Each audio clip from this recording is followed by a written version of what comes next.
નમસ્કાર દર્શક મિત્રો, આપ જોઈ રહ્યા છો ભૂમિ સંવાદ અને હું છું આપની સાથે રોનક મોટવાડિયા. દર્શક મિત્રો, ભૂમિ સંવાદ એટલે કે એવો કાર્યક્રમ કે જ્યાં તમને જમીનને લગતા કાયદાઓની તમામ માહિતીઓ સરળ શબ્દોમાં મળી રહે. ઘણી વખત લોકો કાયદાને લઈ ગૂંચવણમાં હોય છે અને કાયદાથી ડરનો માહોલ અનુભવતા હોય છે, પરંતુ જો કાયદાની યોગ્ય અને સરળ સમજ હોય તો એ કાયદો તમારા માટે ખૂબ જ ઉપયોગી થતો હોય છે. એટલા જ માટે અમે તમારી માટે લઈને આવ્યા છીએ ભૂમિ સંવાદ, કે જેમાં જમીનને લગતા તમામ કાયદાઓ, જમીનને લગતી વેચાણ અને ખરીદીની તમામ પ્રક્રિયાઓ અને સાથે સાથે જમીન સંબંધિત તમામ મુદ્દાઓની માહિતી આપણે સરળ શબ્દોમાં જાણતા હોઈએ છીએ. ત્યારે આજે પણ આ જ મુદ્દા પર ચર્ચા કરવી છે અને મુદ્દો છે વિલ વિશે. ઘણી વખત વિલ અને વારસાઈ એન્ટ્રીના જે કિસ્સાઓ સામે આવતા હોય, પરંતુ લોકો ઘણી વખત આ મુદ્દાને હજુ સમજી નથી શકતા. ત્યારે આજ મુદ્દા પર આજે ચર્ચા કરવી છે અને ઊંડાણપૂર્વક જાણવું છે કે વિલ કોણ કરી શકે, કોના માટે થઈ શકે અને જો કોઈ પણ શંકાસ્પદ બાબત ઉપજે તો શું કરવું. આ મુદ્દાઓની સાથે શરૂ કરીએ આજનું ભૂમિ સંવાદ.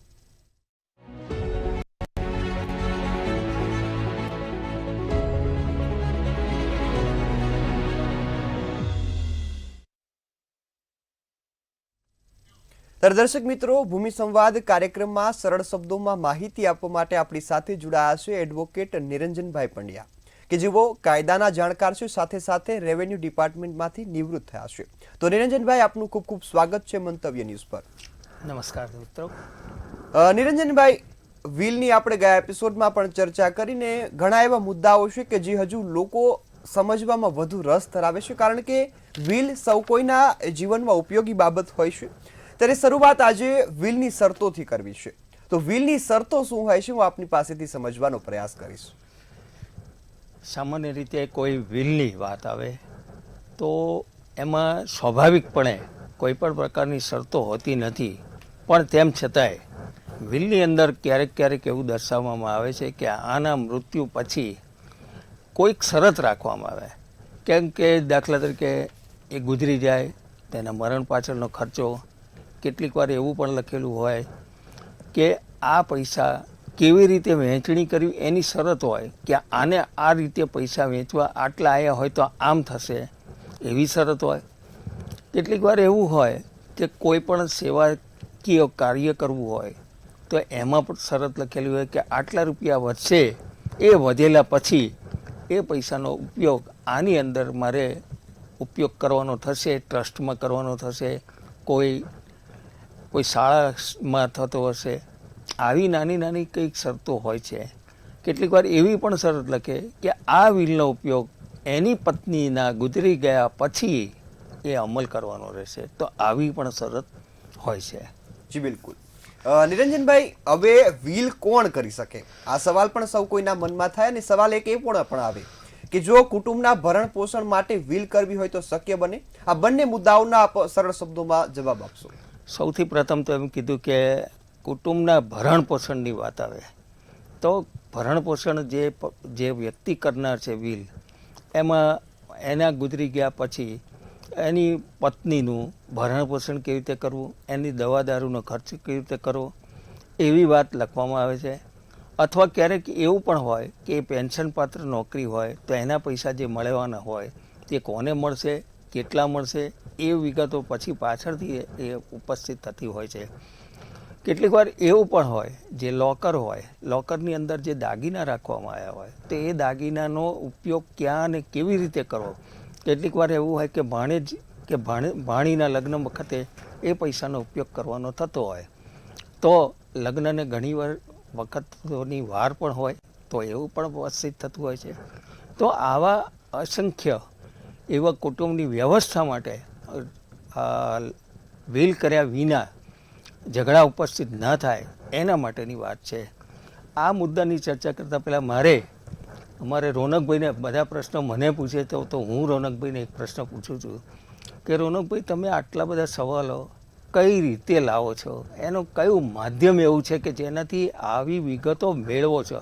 અને મને ખૂબ આનંદ થાય છે કે તમે એવા અવનવા ક્વેશ્ચન પૂછો છો કે જે લોકોની જાણમાં હોય તેવા.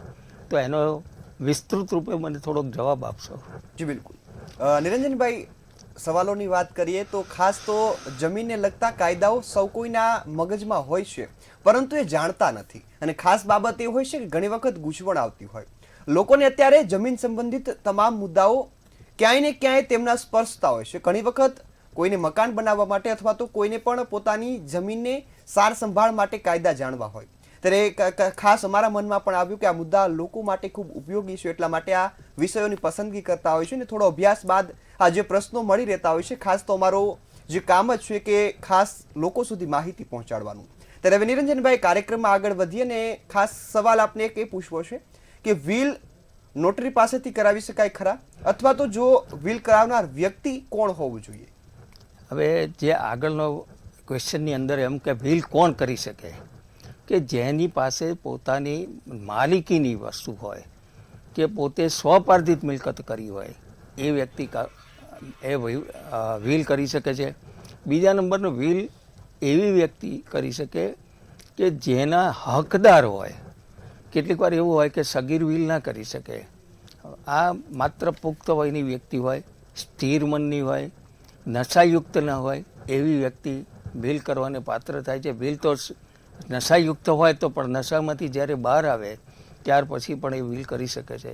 કેટલીક વાર મિલકત અંગેનો ઝઘડો હોય, પિતા પુત્રનો લગતો ઝઘડો હોય, તો ક્યારેક એવું હોય કે જે બેનિફિશિયરી, જેને વિલનો હક મળવાનો છે, કેટલીક વાર એવું બને કે બાપનું ખૂન કરી નાખવામાં આવે, તો એવા સંજોગોમાં એ બિલનો બેનિફિશિયરી થઈ શકતો નથી, કારણ કે એ ખૂની વ્યક્તિ અથવા એને મદદગારી કરનાર એ વ્યક્તિ પણ આ વિલનો ભાગ મળતો નથી.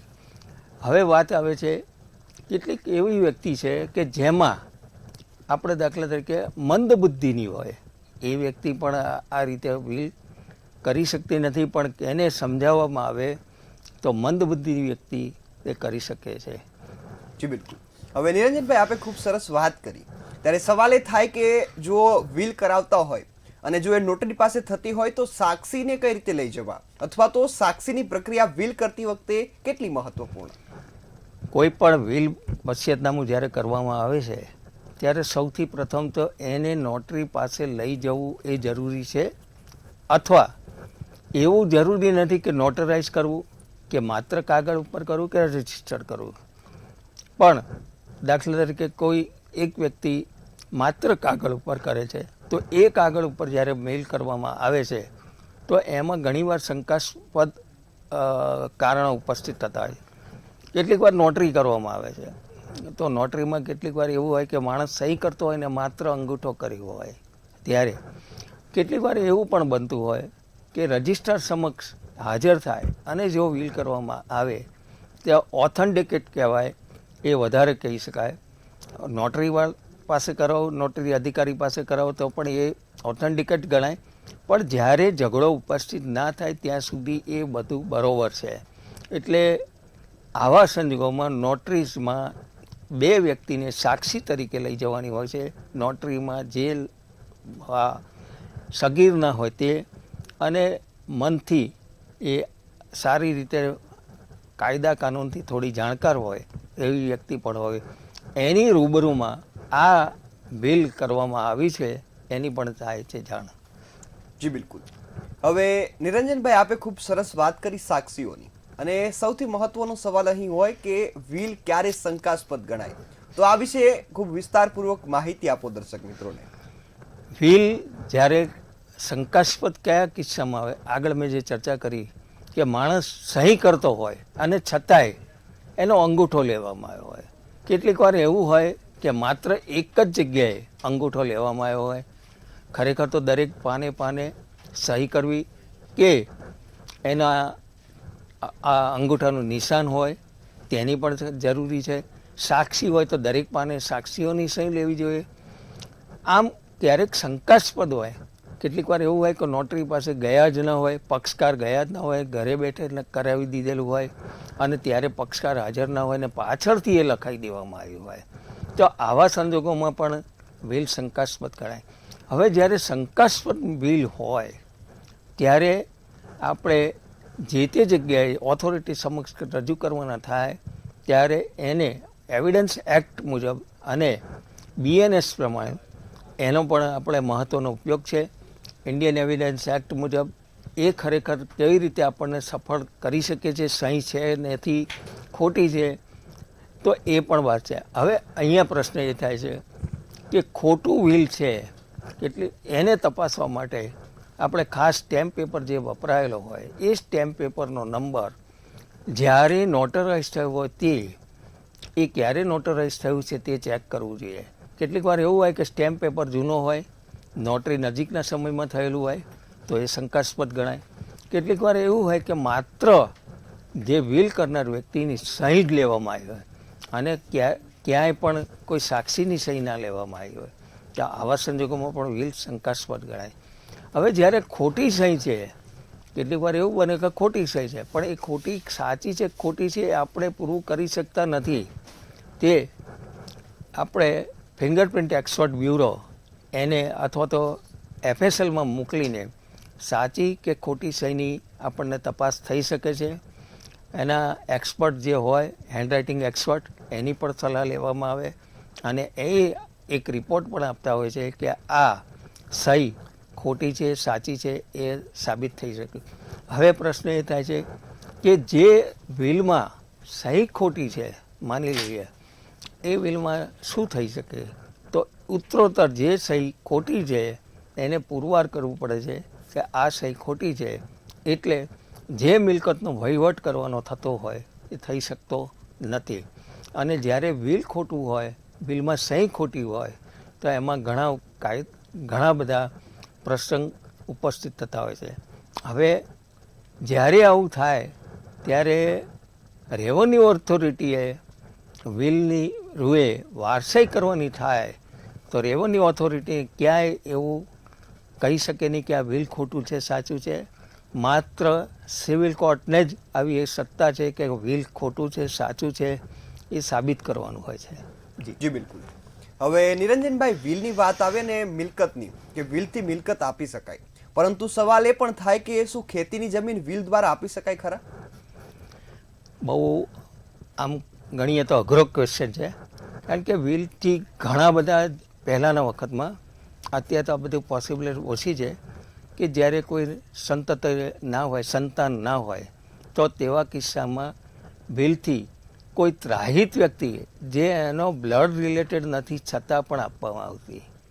તો એવા કિસ્સાની અંદર વ્હીલથી ક્યારેક એવું પણ થયેલું છે કે જેની અંદર વ્હીલથી નામ દાખલ થઈ ગયો હોય અને એનો આધાર લઈને નવી જમીનો ખરીદી હોય એવું પણ બનતું હતું.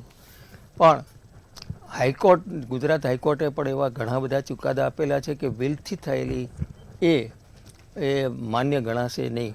પણ ભારતનું બંધારણ એવું કહે છે કે કોઈ પણ વ્યક્તિ એની પોતાની મિલકત સ્વપાર્જિત મિલકત હોય તે એની જમીન એની જે વસ્તુ હોય તે આપી શકે છે. એમાં કોઈ નિયમ લાગુ પડતો નથી. પણ ગુજરાત સરકાર એટલે બોમ્બે લેન્ડ રેવન્યુ એક્ટ તેમજ ગણોત કાયદોમાં એવું સ્પષ્ટ કરેલું છે કે વ્હીલથી આ ત્રાહિત વ્યક્તિને આપી શકાતી નથી.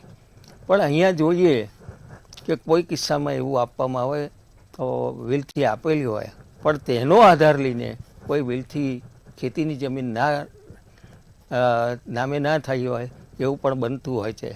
કેટલીક વાર એવું બને કે વ્હીલથી આપેલી હોય અને ત્રાહિત વ્યક્તિને નામે એ જમીન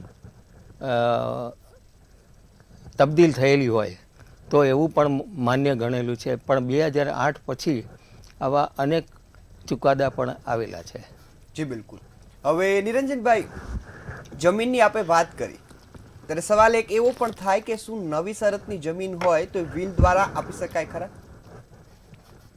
આ એક પ્રશ્ન એવો છે, લોજિક માની લે છે કે કોઈ પણ માણસને એક વ્યક્તિને એક ગામમાં 5 અલગ અલગ સર્વે નંબર છે, એમાં 4 સર્વે નંબર જૂની શરતના છે, 5મો સર્વે નંબર નવી શરતો છે.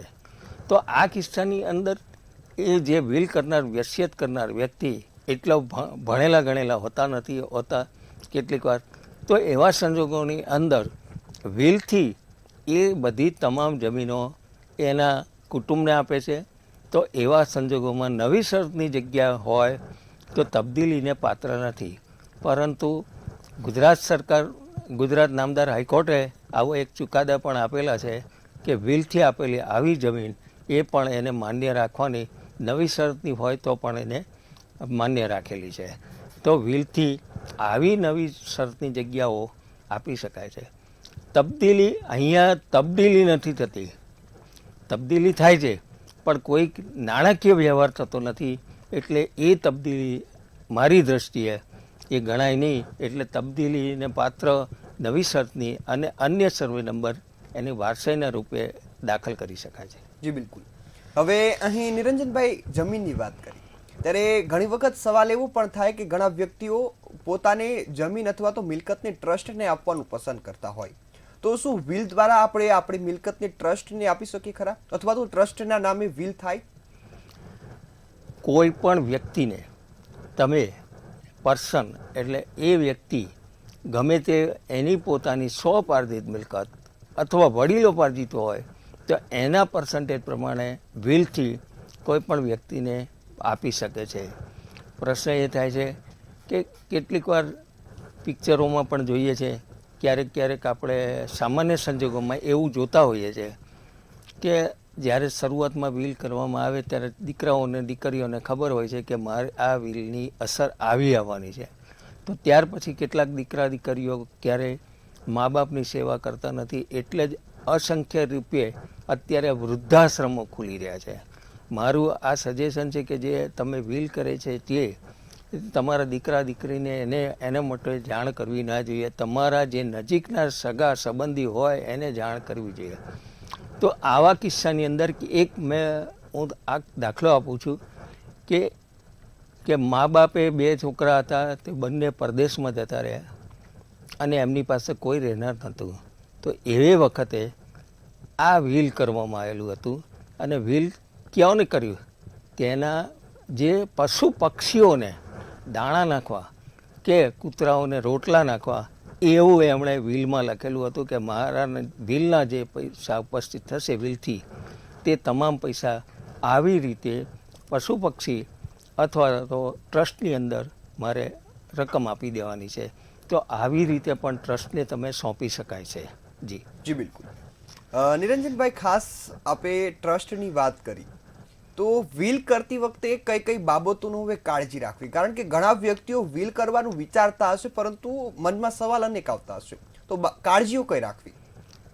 સૌથી પહેલાં તો વિલ કરનાર વ્યક્તિ એની જે પોતાની મિલકત છે, દાખલા તરીકે એમ કહેવામાં આવે કે અમદાવાદમાં આવેલું શહેરમાં મારું મકાન, એનું સ્પષ્ટીકરણ નથી કરતા કે ક્યાં આવેલું છે, એનો survey number, city survey number શું છે, પ્રોપર્ટી કાર્ડમાં શું બોલે છે.